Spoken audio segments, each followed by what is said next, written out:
আজকে আমি করব অনুষ্ঠান বাড়ির মতো পুঁইশাকের রেসিপি। তো দেখুন বন্ধুরা কি করে আমি রেসিপিটা বানাই, চলুন।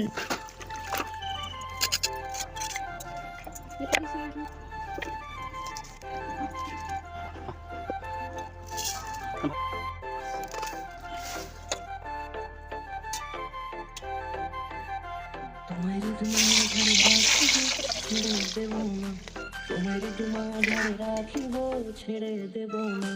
ওরে ছেড়ে দিলে সোনার গৌর আর পাবো না, ছেড়ে দিলে সোনার গৌর আর পাবো না, না না ছেড়ে দেব না। তোমার মাঝারে রাখবো ছেড়ে দেব না, তোমার দুঃখ মাঝে রাখবো ছেড়ে দেব না।